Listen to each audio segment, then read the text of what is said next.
But you know, if I come here, I come in hard and fast to push. I come in like this hard and fast to push. So this is a simple way to work this, and you can try this too if you want. So I do this 1, right?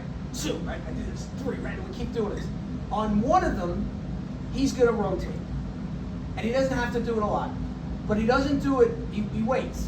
We get a rhythm, right? Get a rhythm. Whenever he feels like doing it, right? Oh, there you go. All right, don't worry about it, right? So, you get the idea. Mm-hmm. He's catching the timing. So the problem is, if I'm going to do it. Okay. So I'm doing this. No timing. Change. Every time. If it's different every time, he can't work on something specific. So this is the problem. Everyone wants to just fight. Let's get out there and fight. Again, no problem.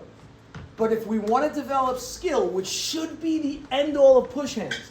So like right now, he's doing some push hands competitions. Eventually, Master Chen's going to tell him, stop. You have to now work on the real stuff only, right?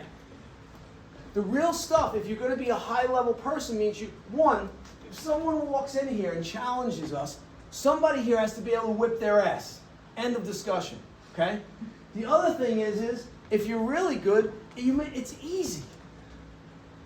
You make it easy, right?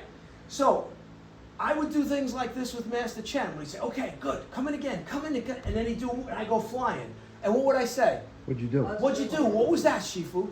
And then he'd show me, and he'd say, all right, now you do it. Okay, now I'm doing it, he's doing it now, and good, that was good, Mike. So sometimes you gotta dial it back. You can still train hard. He'll tell you, when I'm coming in and doing this, I'm coming in. It's not like I'm going, no, I'm coming in and pushing, and he's gotta decide, there you go, that was a little off. Mm-hmm, yeah. You felt it wasn't as sharp, right? Yeah. This elbow was a little slow. Right. So if you did this, if you did that with the elbow, so don't worry about the hand. Mm-hmm. The hand is just the hook. Mm-hmm. When you do the turn, do this as you turn the waist. Mm-hmm. So try that this time. So here, right? Whatever you feel like. There. Better. And then what you do is you play around with it. So now this time he does it. As he's going to do the waist turn, he extends this arm. He does that, and does it that way. And you say, okay, is there any other way we can do it?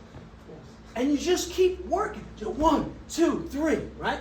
And again, sometimes you do it on the first one. Sometimes you do it on the fourth one. And your job is to just be there, and when you go with it. And you know it's coming. So prepare yourself. So you go, you don't get hurt. All right? And, he's going hard with me. You guys don't have to go. You don't have to go that hard today.